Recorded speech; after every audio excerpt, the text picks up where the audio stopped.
안녕하세요. 미국주식론 대학의 미준입니다. 6월 23일 오늘의 미국주식 뉴스를 시작합니다. 미국 주식 투자의 정석을 지키고 있는 미준 채널에 오신 것을 환영합니다. 오늘 방송에서도요, 구독자분들께서 남겨주신 소중한 댓글을 함께 읽으면서 시작하면 좋을 것 같습니다. 제가 어제 방송을 통해서 테슬라의 3가지 대박 호재가 동시다발적으로 생겼다. 그 중에 하나가 이제 충전기 관련된 소식이었죠.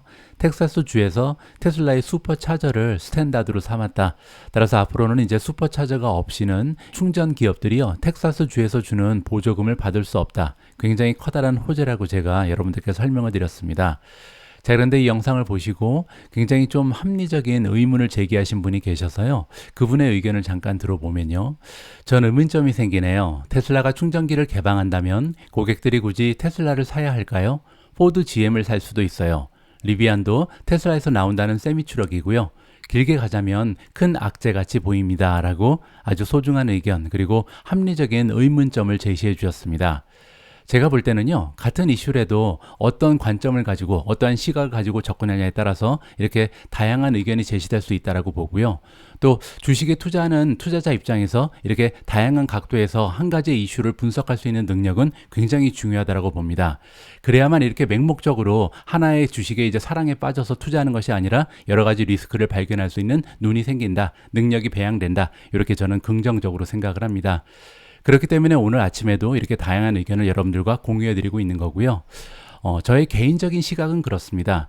제가 볼 때는요, 슈퍼차저가 가지고 있는 마케팅 툴의 역할, 그러니까 이제 광고 효과에 조금 더 많은 비중을 두고 이번 이슈에 접근하고 있다, 이렇게 보시면 될 것 같습니다. 지금 현재도요, 북미 쪽에 있는 슈퍼차저 중에 60%가 지금 테슬라의 슈퍼차저거든요. 따라서 굉장히 좀 마켓 점유율이 높은 편이죠. 자, 그런데 이렇게 텍사스 주를 기점으로 해서 많은 미국의 주에서 만약에 테슬라의 NACS 방식을 이제 표준으로 선택을 하게 되면요, 테슬라의 충전기 숫자가 기하급수적으로 올라갈 가능성이 높습니다. 자, 그렇게 되면요, 소비자 입장에서는 여기 가나 저기 가나 계속 테슬라의 슈퍼차저만 보이게 되잖아요. 이건 제가 볼 때 엄청난 과거 효과라고 생각을 합니다. 자, 굳이 테슬라를 놔두고 다른 차를 살 필요가 없는 거죠. 왜냐하면 계속 보이는 게 테슬라밖에 없잖아요. 따라서 자연스럽게 소비자 입장에서는요, 전기차 그러면 테슬라구나라는 관점을 가질 수 있다. 저는 개인적으로 그렇게 생각을 합니다. 어떻게 보면 이제 테슬라에 투자하는 사람 입장에서 희망이다, 이렇게 볼 수도 있는 것 같고요. 자, 그리고 여기 관련해서 또 다른 의견을 제시해주고 계신 구독자분이 계신데요. 자, 이번에 시각도 굉장히 독특하고 특별합니다. 그래서 여러분들이 한번 생각해 보시면 좋을 것 같은데요. 자유로운 영혼이라는 아이디를 쓰시는 분께서 이런 관점을 제시해 주셨습니다. 자, 저는 좀 다른 차원에서 접근해 봅니다. 자, 일단 가장 먼저 무선 충전으로의 전환 시 전 세계 전기차 시장의 급속한 시장 확대, 그리고 이를 통해서 넘버원 기업인 테슬라의 시장 기반 구축이 가속화될 수 있다라고 긍정적인 전망을 안겨주고 계시고요. 자, 두 번째, 세 번째가 굉장히 특별한 시각이라고 생각을 합니다. 자, 전 세계 테슬라 표준 충전기 사용 고객 개인별 주행 정보 데이터의 지속적인 충족이 가능하다. 따라서 이러한 데이터를 이용해서 FSD, Full Self Driving 완전 가동으로 로보택시 실행 시기가 단축될 수 있다고 보시는 것 같고요. 또 테슬라의 브랜드 충성도에 급격한 상승을 도모할 수 있다. 강력한 넘버원 시장 점유율을 구축하는 데 도움이 될 것이다 라고 의견을 피력하셨습니다. 자, 세 번째로요, 전 세계 슈퍼차저 이용 고객의 정보를 통해서 우리가 테슬라의 자동차 보험을 성장시킬 수 있다. 그리고 매우 중요한 핵심 마케팅 전략이 숨어 있다라고 말씀하셨습니다.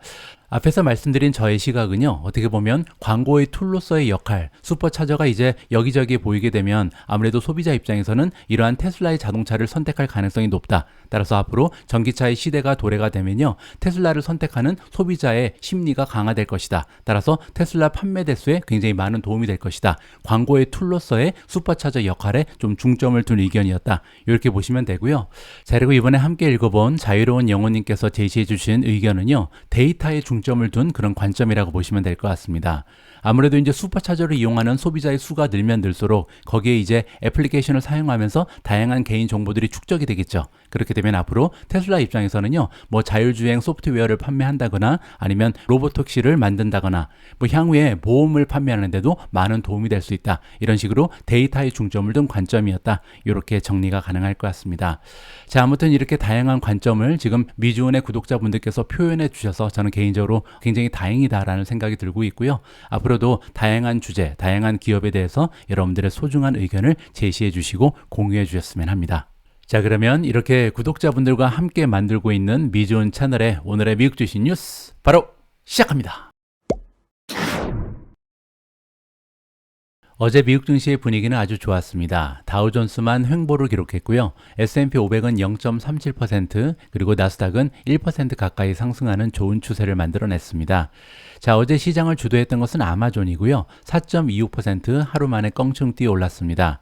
그 밖에도 TQQQ가 플러스 3.32, 스노우플레이크 3.00, 데이터독도 2.78% 올라갔고요. 메르카도 리브레가 2.53, KLA 2.40, 아이온큐도 2.28% 올라가면서 가장 추세가 좋았던 성장 기업이었다. 이렇게 보시면 될 것 같습니다. 자, 어제 메가테크 기업들도 전반적으로 분위기가 좋았습니다. 아마존 외에도요, 구글이 2.15, 테슬라 1.98, 마이크로소프트 1.84% 올라갔고요. 애플도 1.65%나 껑충 뛰어 올랐습니다. 메타 플랫폼즈가 플러스 1.15, 그리고 이제 두 종목은 떨어졌는데요. 엔비디아는 마이너스 0.05, 거의 횡보를 했고요. 넷플릭스 혼자 0.46%, 조금은 많이 떨어지는 모습을 보여줬다. 이렇게 정리가 가능합니다. 오늘 방송은 테슬라 이야기로 시작한 김에요. 첫 번째로 선정된 기사 역시 테슬라 관련된 뉴스를 준비했습니다. 자, 기사의 제목을 보시면요, 롱타임 테슬라 불이 나옵니다. 상당히 오랜 기간 동안 테슬라에 대해서 긍정적인 전망을 내비쳤던 애널리스트 아담 조나스가 나오는데요. 자, 이 아담 조나스라는 애널리스트가 이번에 테슬라에 대한 투자 등급을 한 단계 하향 조정했다라는 좋지 않은 소식입니다. 자, 애널리스트의 프로파일을 잠깐 보여드리면요, 바로 이분이 아담 조나스고요. 모간 스탠리에서 일을 하고 있고 전체 8,453명의 애널리스트 중에 622위에 랭크가 되어 있습니다. 그에게는 상위 7% 정도, 8% 정도 하는 그래도 유능한 그런 애널리스트 중에 한 명이다. 이렇게 볼 수가 있고요. 자, 지금 석세스 레이트는 51%입니다. 그 얘기는요, 10가지 정도의 투자 추천을 하면 그 추천된 종목 중에 반 정도가 맞아 떨어진다. 이렇게 보시면 되고요. 평균적인 수익률은 지난 1년 동안 8.7%를 기록하고 있습니다.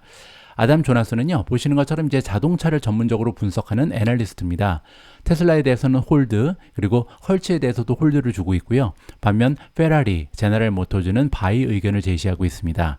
카바나도 홀드, 그리고 앱티브도 홀드고요. 그 밑에 보시면 리비안이 지금 매수 의견을 받고 있다는 것을 확인해 볼 수가 있는데요. 자, 이분이 어떠한 논리를 가지고 테슬라의 투자 등급을 한 단계 하향 조정했는지 직접 한번 읽어보시면 좋을 것 같습니다. 자, 테슬라 주식은 지난 1개월 동안 32%나 상승했다라고 나와 있습니다. 그러면서 이제 2023년 들어서 아직 6개월밖에 지나지 않았는데 111%나 주가가 올라가 버렸다라고 지금 배경을 설명하고 있는데요. 자, 나는 여러분들보다 앞서 나가야 된다라고 얘기합니다. 아무래도 이제 명색이 전문가잖아요. 따라서 투자자들보다는 한 단계 앞서 나가서 의견을 제시한다. 이렇게 우리가 의도를 해석해 볼 수가 있고요. 자, 올해 들어서 계속해서 테슬라에 OW를 줬다. 오버웨이시죠. 따라서 매수 의견을 지켜왔는데, 자, 그럼에도 불구하고요, 이렇게 YTD로 1월부터 지금까지 111%나 올라갈 것은 몰랐다. 따라서 생각보다 훨씬 더 주가가 많이 올라갔다라고 얘기하죠. 같은 기간 동안 지금 S&P 500, 즉 미국 증시의 평균 수익률은 14%에 불과하거든요. 따라서 지금 평균적인 수익보다 너무나 많이 올라간 것이 테슬라의 주가다. 이렇게 지금 해석이 가능합니다. 자, 하지만 그럼에도 불구하고 We are not trying to call the end니까요. 테슬라의 랠리가 완전히 끝났다라고 얘기하는 것은 아니라고 합니다. 자, 그 얘기가 구체적으로 뭐냐면요. 자, 아담 조나스가 얘기하기를 현재 주가는요, 반영하고 있다. More balanced risk reward 스큐니까요. 자, 지금 주식 투자를 할 때 우리가 떨어질 확률, 그러니까 이게 바로 리스크죠. 그리고 올라갈 확률, 이게 리워드입니다. 이 두 가지 중에 어떤 게 더 크냐, 거기에 따라서 투자 결정을 하게 되는 거잖아요. 자, 그런데 아담 조나스가 얘기하기를 지금은 이 두 가지가 균형을 맞추고 있다. 따라서 보유 의견이 적당하다. 이렇게 얘기를 하는 거죠. 떨어질지 올라갈지 알 수 없다는 겁니다. 자, 조나스가 생각할 때 테슬라는 AI, 인공지능 기업이기도 하고 또한 동시에 자동차 기업이기도 하다. 그렇게 얘기하고 있습니다. 자, 그리고 인공지능에 관련된 기업이었기 때문에 올해 들어서 너무나 주가가 많이 올라갔는데 이런 스팀이 빠져버렸다. 김이 빠져버렸다는 거죠. 따라서 올라갈 만큼 올라간 것이 아닌가 이렇게 의견이 나오고 있습니다. 자, 지금 시장에서는요 계속해서 꿈꾸고 싶어한다. 뭐를 가지고 꿈꾸고 싶어하냐면요 AI 테마입니다. 자, 아까는 그 테슬라가 AI 기업이기도 하고 자동차 기업이기도 하다 이렇게 얘기했잖아요. 따라서 지금 투자자 입장에서는 AI 쪽에만 집중을 하고 싶어한다 이렇게 해석이 가능한데요. 자, 문제는 우리는 지금 준비가 돼 있다. 일어날 준비가 돼 있다는 거죠. 자, 자동차 기업이기도 하기 때문에 이쪽도 바라봐야 한다는 거죠. 자동차 이 경적 소리를 얘기하는데요. 경적 소리에 깜짝 놀라서 일어날 때가 됐다. 이렇게 재미있게 표현을 하고 있습니다. 자, 모건 스탠리는 또한 어떤 얘기를 해주고 있냐면요. 네거티브 리비전, 따라서 앞으로 다가오는 어닝 결과에 대한 이 전망이요. 계속해서 하향 조정될 가능성이 높다. 이렇게 예측을 하고 있습니다. 자, 이건 제가 볼 때 최근 들어서 이제 테슬라가 가격을 많이 인하했잖아요. 자, 여기에 관련된 의견이 아닌가 개인적으로 판단을 하고 있고요. 자, 그리고 또 한 가지 중요한 부분은 최근 들어서 이제 이틀 만에 테슬라의 평가를 하향 조정한 기관이 2개가 발견이 됩니다.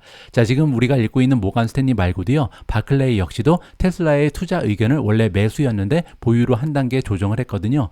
따라서 바클레이 의견도 좀 들어봐야 할 것 같습니다. 자, 기사 제목에 나와 있는 것처럼 2분기에 어닝 실적 발표를 앞두고 바클레이가 다운그레이드 했다. 이렇게 지금 나와 있는데요.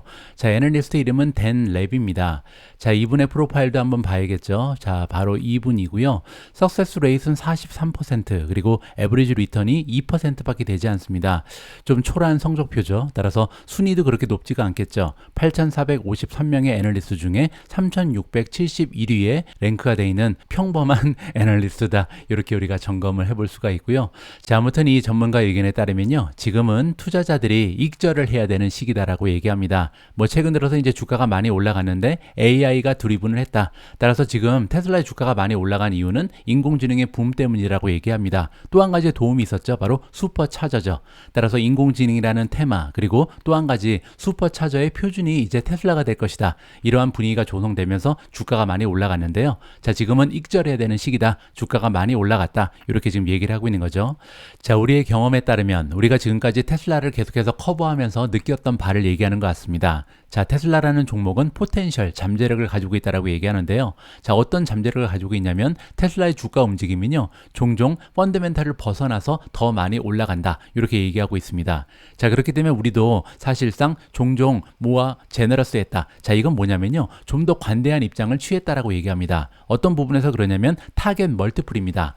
제가 종종 말씀드린 것처럼 주가는요. 실적 곱하기 멀티플이죠. 따라서 실적에 비해서 멀티플을 조금 더 많이 측정할 수밖에 없다는 거죠. 왜냐하면 시장에서 그만큼 굉장히 많은 멀티플을 부여한다. 그 얘기는 많은 프리미엄을 준다는 거죠. 자, 그 이유가 여기 설명되어 있는데 왜냐하면 시장에서 테슬라를 자동차 기업으로 보지 않기 때문이다. 따라서 이번에도 마찬가지죠. 인공지능 붐이 이르면서 테슬라에 대해서 많은 투자자들이 멀티플을 많이 부여한다. 프리미엄을 높게 측정하고 있다. 이렇게 설명을 해주고 있는 거죠. 자, 하지만 그럼에도 불구하고 최근 들어서 테슬라가 많이 디스카운트를 해왔잖아요. 자, 그 얘기는 마진이 떨어질 가능성이 높다. 이렇게 얘기하고 있습니다. 따라서 2분기 그리고 3분기에 어닝 실적이 발표되면요. 아무래도 이번 랠리가 힘을 잃을 가능성이 높다. 이렇게 전망을 하는 것 같습니다. 자, 하지만 그럼에도 불구하고 장기적인 관점을 보면요. 바클레이는 계속해서 테슬라가 롱텀 위너가 될 것이다. 따라서 자동차 산업에 우뚝 서는 선두주자가 될 거라는 데는 변화가 없습니다. 자, 보시는 것처럼 다시 한번 익사이트먼트, 따라서 주가가 다시 한번 치솟을 시기가 온다라고 얘기하고 있는데요. 그 시기는 2024년에서 2025년이 될 거라고 얘기합니다. 따라서 단기적으로는 이제 어닝 실적이 저하되면서 주가가 좀 빠지겠지만 2024년, 2025년에 다시 한번 랠리를 보일 가능성이 있다. 이렇게 지금 전망을 하는 거죠.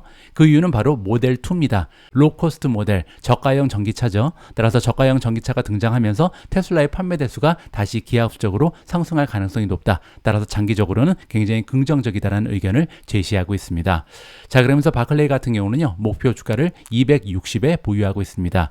따라서 지금 현재 주가보다 좀 떨어져 있는 수치죠. 그래서 이번에 테슬라의 투자 등급을 매수해서 보유로 한 단계 조정했다. 이렇게 정리가 가능할 것 같습니다.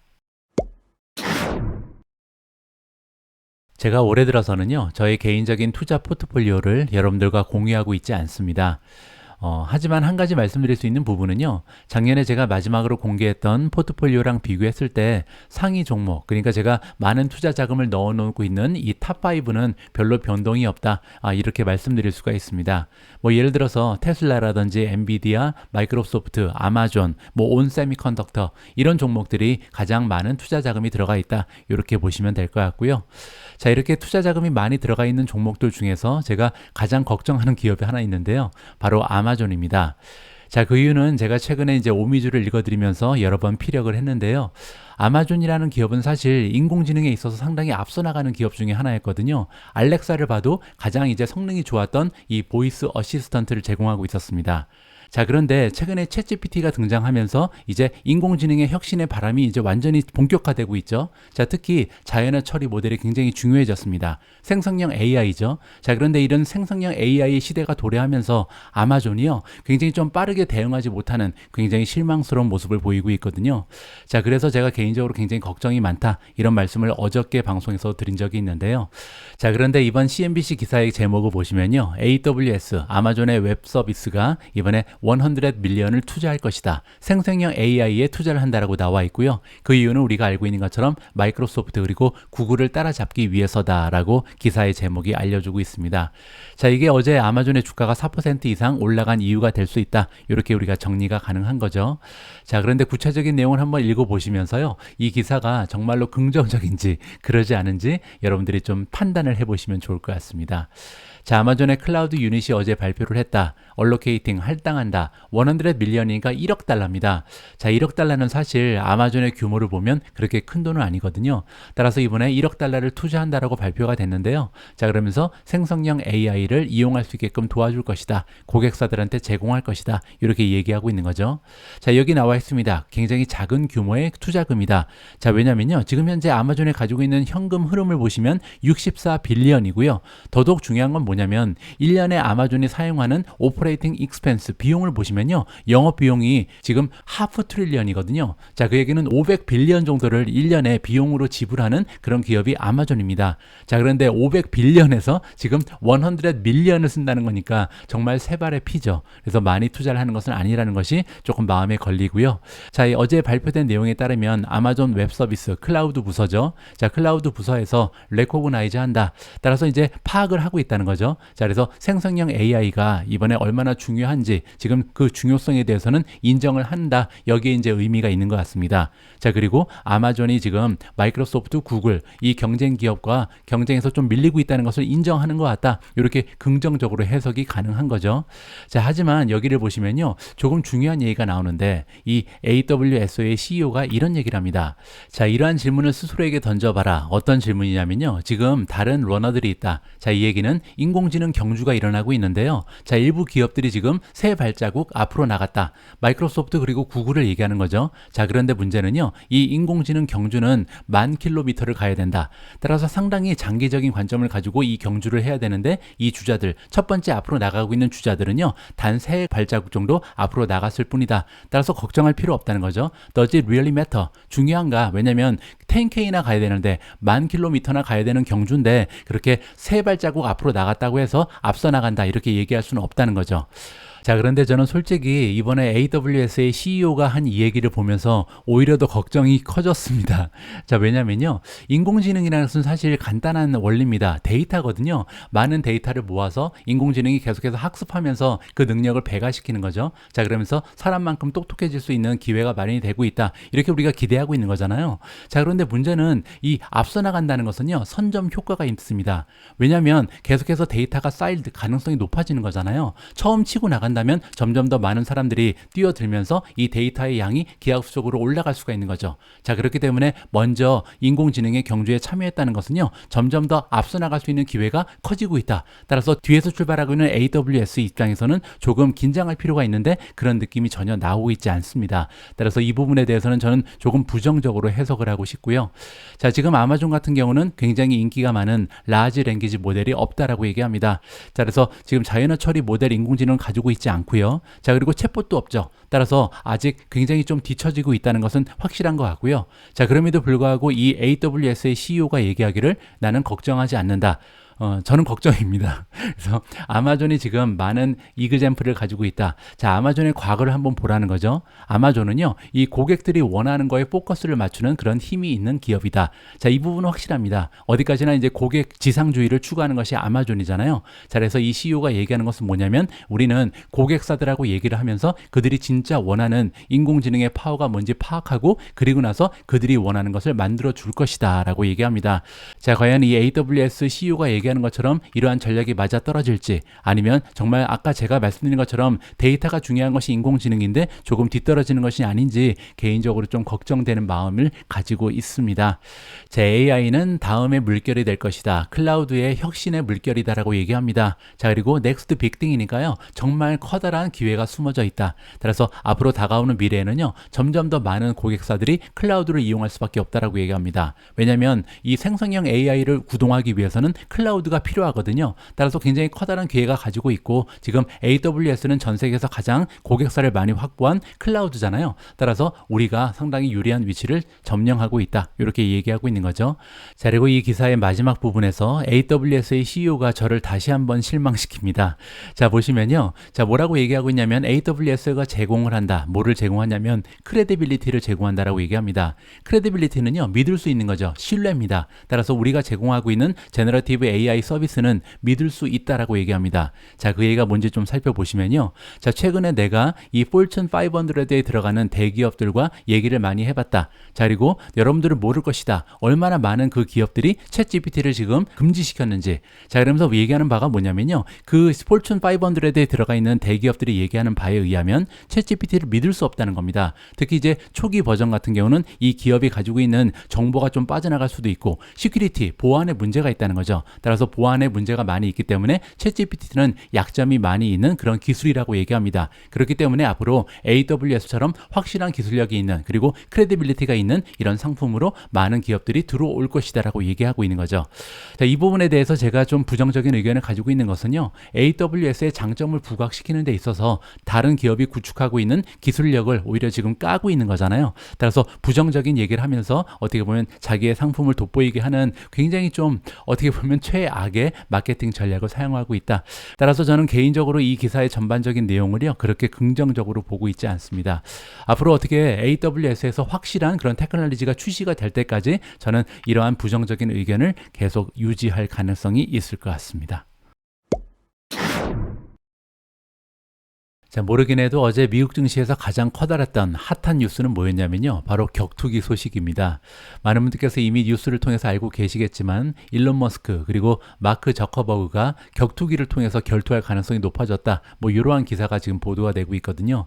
자, 트위터의 오너인 일론 머스크가 트윗을 통해서 얘기하기를, 자, 케이지 매치를 하자. 따라서 페이스북의 CEO인 마크 저커버그랑 격투기로 한판 붙겠다, 뭐 이렇게 지금 의사를 표시를 했거든요. 자, 그리고 나서 이제 일론 머스크는 아예 장소도 결정을 했습니다. 라스베가스에 있는 옥타곤에서 한판 붙자, 지금 이렇게 나왔거든요. 자, 일론 머스크가 이렇게 너랑 한판 붙고 싶다 이렇게 얘기한 다음에 이 마크 저커버그가 뭐라고 얘기했냐면요, send me location. 자, 장소 결정해서 보내. 그럼 내가 글로 갈게. 이렇게 얘기했거든요. 그래서 이제 일론 머스크가 베가스의 옥타곤을 결정했다. 이렇게 지금 이야기의 흐름을 보시면 될 것 같습니다. 자, 이렇게 두 기업의 CEO가 맞붙게 되는 이유가 뭐냐면요, 이들이 이제 예전부터 계속해서 좀 티격태격 했었거든요. 자, 어떤 일이 있었는지 한번 보시죠. 자, 머스크랑 저커버그 같은 경우는 잽을 주고받았다. 지난 과거 몇 년 동안 계속해서 좀 서로에게 공격을 많이 했다. 이렇게 우리가 이해를 해볼 수가 있는데요. 서로가 서로에 가지고 있는 비즈니스에 대해서 많은 좀 모욕적인 발언을 많이 했다. 이렇게 우리가 이해를 해볼 수가 있습니다. 자, 올해 초 같은 경우는 일론 머스크가 트윗을 통해서 뭐라고 얘기했냐면, 인스타그램은 사람들을 디프레스하게 만든다. 굉장히 좀 우울하게 만드는 거죠. 따라서 인스타그램 하지 말라. 뭐 공식적으로 이렇게 굉장히 좀 안 좋은 얘기를 했고요. 2018년에는요, 아예 페이스북의 페이지를 제거해버렸다. 따라서 원래 테슬라도 그렇고 스페이스X도요, 페이스북 페이지가 있었습니다. 자, 그런데 2018년에 아예 공식적으로 이러한 페이지를 삭제해버린 적이 있고요. 자, 그리고 또한 그때 뭐라고 얘기했냐면요, 나는 페이스북을 전혀 이용하지 않는다. 그리고 한 번도 이용해 본 적이 없다. 굉장히 러비시다. 뭐 이런 식으로 얘기를 했거든요. 자, 51세, 만 나이로 51세인 것 같습니다. 자, 저보다 한 살이 더 많네요. 자, 한 살 많은 형인 일론 머스크가 지금 지난달입니다. 5월 달에 왓츠앱에 대해서도 한마디 했는데요. cannot be trusted. 믿을 수 없다는 거죠. 따라서 왓츠앱도 사용하지 말라. 이렇게 좀 메타가 가지고 있는 모든 플랫폼에 대해서 부정적인 얘기를 지금까지 해왔던 것 같습니다. 자, 저커버그도 그래서 이제 머스크를 많이 크리티사이즈 했다, 비난했다라고 나와 있는데요. 특히 이제 2016년에 페이스북의 새틀라이트를요, 위성이죠. 이 위성을 스페이스 X가 런칭한 적이 있습니다. 근데 이제 그때 추락을 해버렸죠. 그래서 성공하지 못했거든요. 그때 이제 뭐라고 얘기했냐면 나는 정말 실망스럽다. 스페이스 X가 이번에 실패한 거에 대해서 너무나 실망한다라고 얘기했고요. 우리의 소중한 이 위성을 망가뜨려 버렸다. 이렇게 얘기하고 있습니다. 따라서 전 세계에 있는 많은 기업들 그리고 많은 사람들이 연결될 수 있는 그 기회를 이 일론 머스크가 망쳐버렸다. 이렇게 얘기한 거죠. 저커버그랑 일론 머스크는요, 최근에 붐을 타고 있는 인공지능의 테크놀로지에 관련해서도 굉장히 상이한 의견을 제시하고 있습니다. 자, 저커버그는 디스어그리한다, 동의하지 않는다는 거죠. 자, 어떤 부분에 의해서 동의하지 않냐면요. 자, 최근에 이제 일론 머스크가 여러 번 자신의 의견을 인공지능에 대해서 표출을 했는데요. 굉장히 좀 위험성을 많이 강조했죠. 따라서 다가오는 미래에 둠데이가 올 수도 있다. 따라서 인공지능 때문에 인류가 멸망할 수도 있다. 뭐 이런 식으로 굉장히 회의적인 의견을 제시하고 있거든요. 자, 여기에 대해서 저커버그가 얘기하기를 너무나 부정적인 사람이다. 자, 그리고 일종의 we are responsible 한다. 이 얘기는요, 책임을 회피하고 있다라고도 얘기합니다.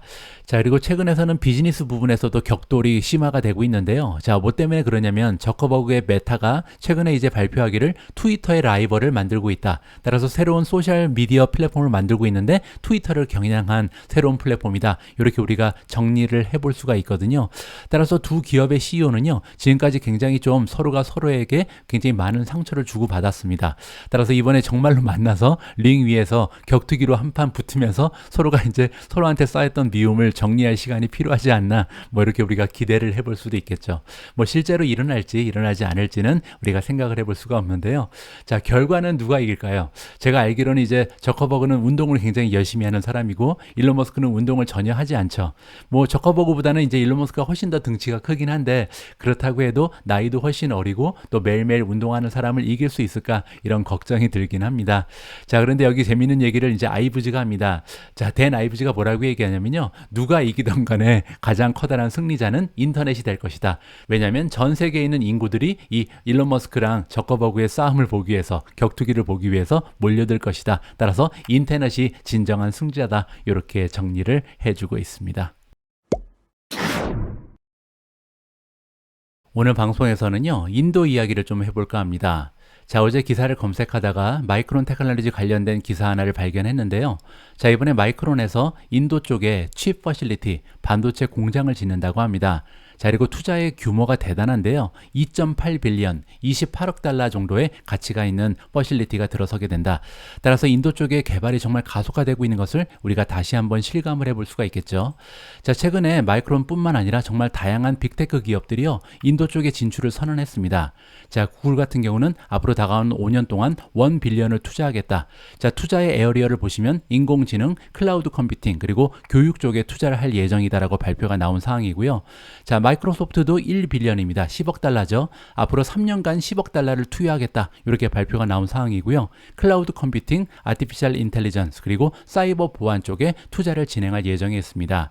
자, 아마존도 있죠. 1 빌리언이 지금 발표가 됐고요. 향후 2년 동안 10억 달러를 투여하겠다. 굉장히 많은 투자 자금이고요. 자, 이커머스, 로지스틱, 배송이죠. 자, 그리고 클라우드 컴퓨팅 쪽에 투자를 할 예정입니다. 자, 월마트도 5년 동안 700 밀리언이라고 나와 있고요. 이커머스, 로지스틱, 그리고 푸드 리테일 샵을 오픈을 하겠다.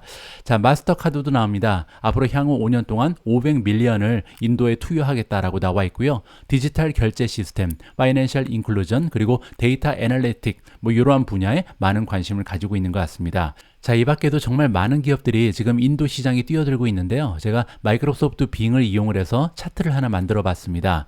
자, 테슬라는 우리가 잘 알고 있는 것처럼 전기차를 인도 쪽에 진출시키기 위해서 지금 수상하고 만나서 협의도 하고 굉장히 좀 활발하게 진행이 되고 있죠. 자, 다음은 마이크론 테크놀로지, 우리가 알고 있는 것처럼 어제 발표가 된 내용이고요.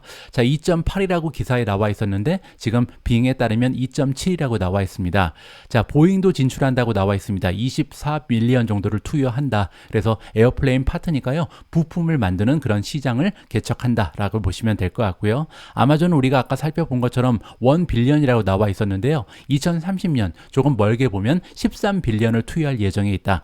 자, 애플은 아직까지 금액이 공개되진 않았지만 우리가 잘 알고 있는 것처럼 애플 스토어도 연다 그러고 또한 이제 공장을 지을 계획에 있잖아요.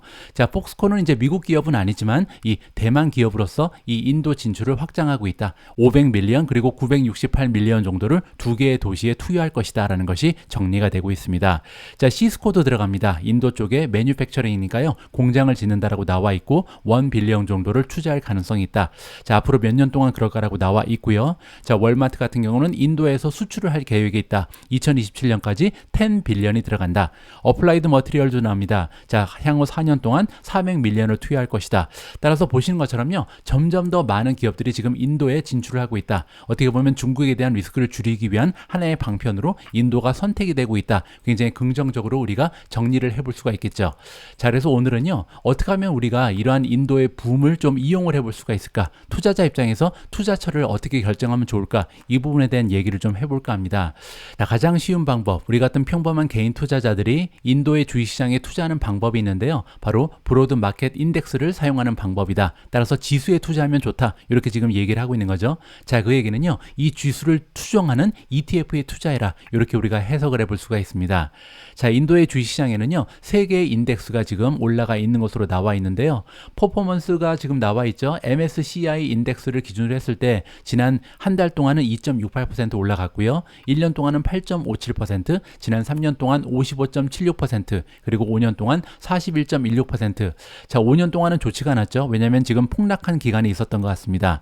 하지만 지난 3년 동안은 55%, 1년 동안 8.57%, 최근 들어서 이제 계속 추세가 좋아지고 있다. 따라서 이 인도 주식시장이 어느 정도 포텐셜이 있다. 이 부분에서 우리가 살펴볼 수가 있고요.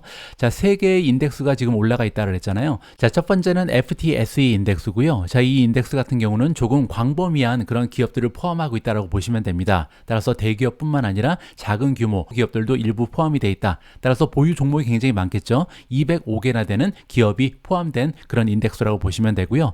자, 두 번째는 MSCI 인디아입니다. 자, 이 부분은요. 인도의 대표적인 기업 114개가 포함이 돼 있다. 이렇게 보시면 되고요. 자, 마지막에 가장 좀 집중 투자를 하는 건데요. 니프티 50입니다. 니프티 50는 가장 좀 전망이 좋은 50개의 기업이 들어가 있다. 이렇게 우리가 확인을 해볼 수가 있는 거죠. 자, 이 세 가지 인도의 인덱스가 과거에 어떠한 추세를 보여줬는지, 상승 추세가 어떤지 살펴보면 굉장히 재미가 있을 것 같은데요. 자, 지난 과거 1개월 동안, 한 달 동안은 추세가 괜찮습니다. 2.51%, 3.49, 3.94 정도 세 가지 모두 올라가는 경향을 보여주고 있고요. 자, 3개월도 굉장히 긍정적이죠. 4.75, 5.44, 6.2% 상승했습니다. 자, 6개월 동안은 지금 마이너스를 보여주고 있고요. 자, 1년을 보겠습니다. 지난 1년 동안은 니프티 50가 6.28% 올라가면서 가장 좋았고요. 지난 3년간의 성적표를 봐도 74.56%로 니프티 50가 가장 좋은 수익을 올렸다. 제가 볼 때는요. 조금 안전하게 투자하실 분들은 이 MSCI 인디아 지수를 초중하는 ETF를 선택하시면 좋을 것 같고요. 조금 집중 투자를 해보겠다. 나는 좀 위험을 감수하겠다. 이런 분들은 니프티 50에 관심을 가지고 한번 분석을 해보시면 좋을 것 같습니다. 자, 그래서 오늘 방송에서는요. 제가 니프티 50를 한번 가져와 봤는데요. 자, NFTY라는 티커를 가진 ETF가 있습니다. 자, 이거는 여기 나와 있는 것처럼 First Trust India Nifty 50 Equal Weight이고요. 따라서 앞에서 우리가 살펴봤던 니프티 50에 들어가 있는 50개의 종목을 골고루 같은 비중을 가지고 투자를 한다. 이렇게 우리가 이해를 해볼 수가 있겠죠. 자, 보시는 것처럼 1년간 수익률은 17.75%에 불과합니다. 자, YTD로 보시면 6.5% 올라갔고요. 자, 5년간은 수익이 26.98% 나왔습니다. 따라서 지수에 비해서는 조금 떨어지는 그런 실적을 거뒀다는 것을 알 수가 있고요. 자, 레이팅을 좀 보도록 하겠습니다. 퀀투스코어가 지금 3.36입니다. 따라서 아직까지는 보유 의견을 받고 있고요. 그리고 이제 모멘텀을 한번 들어가 보죠. 최근 들어서 모멘텀이 좀 좋아지고 있는 것 같습니다. 자, 1개월 동안 A, 6개월 동안 B, 1년 동안 A, 3년 동안 A+. 따라서 모멘텀이 굉장히 좋은 ETF 중에 하나다. 자, 익스펜스를 보시면요. D를 받고 있습니다. 자, 수수료가 0.8%니까 그렇게 낮은 수수료는 아니죠. 자, 옆에 보시면요. 미국 주식시장에 상장되어 있는 ETF의 중간치 수수료는 0.49%입니다. 따라서 2배 가까운 그런 좀 높은 수수료를 부과하고 있다. 이 점을 살펴볼 수가 있고요.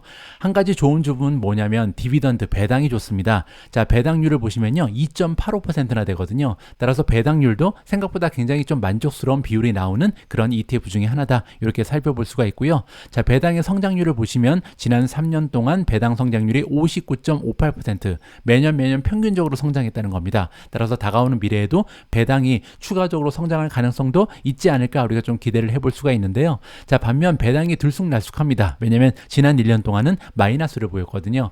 자, 리스크를 보시면요. 이 ETF의 리스크는 그렇게 크진 않습니다. 자, 왜냐면 C 플러스라는 비교적 괜찮은 그레이드를 받고 있고요. 자, 이렇게 C 플러스가 나올 수 있는 이유는 뭐냐면 여기 나와 있는 것처럼 탑 10에 투자 비중이 몰려있지 않기 때문입니다. 전체 투자 자금의 22.35%만 지금 탑 10에 가 있거든요. 자, 그 이유는 우리가 이름에서 살펴볼 수 있는 것처럼 50개의 종목에 투자를 하지만 이퀄 웨이시다. 따라서 비중이 똑같이 들어가 있는 거죠. 따라서 일부 종목에 편중돼 있지 않기 때문에 리스크가 상대적으로 떨어진다. 이렇게 볼 수가 있고요. 자, 한 가지 더 중요한 부분은 뭐냐면 바로 턴오버입니다. 턴오버가 뭐냐면요. 얼마나 많은 종목이 바뀌고 있는가. 자, 보시면 56%입니다. 그 얘기는요. 50개 종목 중에 반 이상이 바뀌었다는 거죠. 매년 실적에 따라서 그 기업의 펀더멘털에 따라서 계속해서 기업을 바꿔주고 있다는 것을 여기서 살펴볼 수가 있습니다. 그 얘기는 리스크가 조금 클 수도 있다. 이렇게 역으로도 해석이 가능합니다. 자, 지금부터 남아있는 기사들은요, 헤드라인 중심으로 요점만 정리해 드리도록 하겠습니다. 자, 첫 번째 헤드라인에는 버진 갤럭틱이 등장하는데요. 버진 갤럭틱에 커다란 악재가 발생을 했습니다.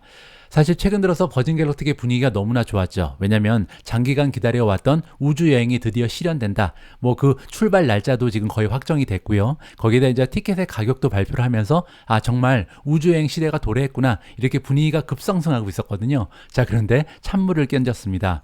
자, 유상증자를 했는데요. 이번에 300밀리언, 3억 달러를 유상증자를 통해서 확보를 했고요. 자, 그리고 더 중요한 부분은 400밀리언 더 하겠다. 따라서 유상증자를 한 번 하는 것도 아니고 두 번에 걸쳐서 연속적으로 기획하고 있는 굉장히 좀 좋지 않은 모습을 보여주고 있습니다. 자, 이번에 마련되는 자금을 가지고는요, 추가적으로 여행선을 만들겠다. 우주선을 더 만들어야만 이제 영업이 가능하잖아요. 따라서 어느 정도 우리가 좀 예측할 수 있었던 리스크인데 뭐 우리가 좀 잊고 살았다. 이렇게 생각할 수가 있을 것 같고요. 자, 아무튼 우주선을 계속해서 만들어야 계속해서 매출의 상승을 도모할 수 있다는 점에서 단계적인 악재다. 이렇게 정리가 가능할 것 같습니다. 자, 두 번째 헤드라인은요, 양자 컴퓨터 기업 아이온큐 관련된 뉴스고요. 자, 아이온큐에 커다란 호재가 발생을 했습니다. 자, 아이온큐의 부킹이 더욱더 성장하고 있다. 부킹은 뭐냐면요, 미래 매출을 얘기합니다. 아직까지 돈을 받은 것은 아니지만 이제 결제가 되고 이 계약이 성사되면서 미래에 발생할 매출을 미리 우리가 짐작할 수 있는데요. 자, 이 미래 매출이 지금 25%나 올라가고 있다. 자, 원래 가지고 있었던 전망치보다 더 많아졌다는 얘기죠. 굉장히 고무적이고요.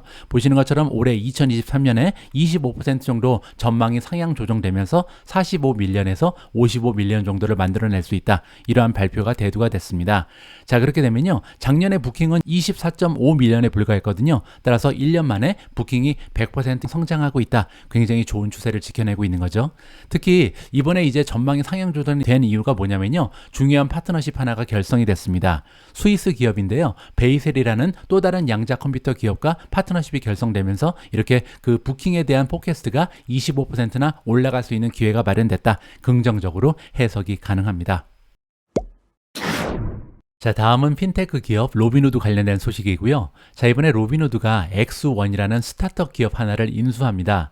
자, 그런데요, X1의 특징이 뭐냐면 크레딧 카드, 신용카드를 제공하는데 이 수수료가 없다. 따라서 굉장히 좀 소비자들한테 많은 곽강을 받고 있는 스타트업 기업이다. 이렇게 보실 수가 있거든요. 자, 이번에 로빈후드가 X1을 인수한다는 것은요, 커다란 의미가 있습니다. 자, 왜냐면 로빈후드라는 기업은요, 처음에 이제 주식을 거래하는 단순한 거래소 역할을 하고 있었죠. 자, 그런데 나중에 상품이 하나 둘씩 추가가 되잖아요. 따라서 지금은 뭐 가상화폐도 거래가 가능하고요. 이제는 데비카드, 체크카드도 있습니다. 자, 그런데 여기에 신용카드가 추가가 된 거죠. 따라서 앞으로는 신용도 취급을 한다. 따라서 그들의 비즈니스 영역이 점점 더 확장되고 있다는 것을 이번 기사를 통해서 우리가 확인해 볼 수가 있었습니다. 자, 마지막으로 전달해드릴 헤드라인에는 마이크로소프트가 등장하는데요. 마이크로소프트가 그들의 상품의 가격을 상향 조정한다라는 긍정적인 소식입니다. 자, 이번에 가격을 올리는 것은 두 가지 부분이고요. 하나는 게임 패스 서브스크립션, 구독 모델이죠. 구독비를 올린다고 보시면 되고요. 두 번째는 엑스박스입니다. 콘솔의 가격을 올린다. 자, 일단 콘솔 같은 경우는요. 작년에 소니의 플레이스테이션이 이제 가격을 상향 조정했거든요. 따라서 어느 정도 보조를 맞춘다. 이렇게 보시면 됩니다. 따라서 경쟁력에는 많은 저하가 없을 것이다. 우리가 기대를 해볼 수가 있을 거고요. 자, 두 번째 게임 패스 같은 경우는 이제 구독 모델인데 이 구독비는요. 2017년에 처음에 이제 게임 패스를 만든 다음에 단 한 번도 올린 적이 없습니다. 따라서 이번에 가격을 올리더라도 구독자 이탈이 많이 발생하지는 않을 것이다. 이렇게 우리가 조심스럽게 예상을 해볼 수가 있겠죠. 따라서 이렇게 구독자 이탈 없이 그리고 이 판매량에 커다란 영향이 없다면요. 가격이 상승되는 것은 매출이 증대되고 또 이 가격으로 상승되는 매출은요. 그대로 순이익으로 잡히잖아요. 따라서 굉장히 긍정적인 신호로 우리가 해석해 볼 수가 있을 것 같습니다. 6월 23일 보내드린 오늘의 미국 주식 뉴스는 여기까지입니다. 이번 주에도 미중과 함께 해주신 분들께 감사의 말씀을 드립니다. 자, 그리고 최근 들어서요, 몇몇의 구독자분들께서 미준 멤버십 가입 어떻게 하느냐 이렇게 질문을 남겨주셨는데요. 아직 런칭하지 않았습니다. 그래서 다음 주 정도에 런칭이 가능할 것 같고요. 제가 이제 멤버십이 런칭되는 대로 여러분들께 자세한 내용을 공유해 드릴 수 있도록 하겠습니다. 자, 이제 시작되는 주말 여러분들 즐겁고 소중한 추억들 많이 만들어 가시기 바랍니다. 저는 다음 주 월요일 날 다시 인사드리겠습니다. 우리 모두가 미국 주식 투자로 은퇴하는 그날까지 다 함께 화이팅입니다. 행복한 하루 되세요. 감사합니다.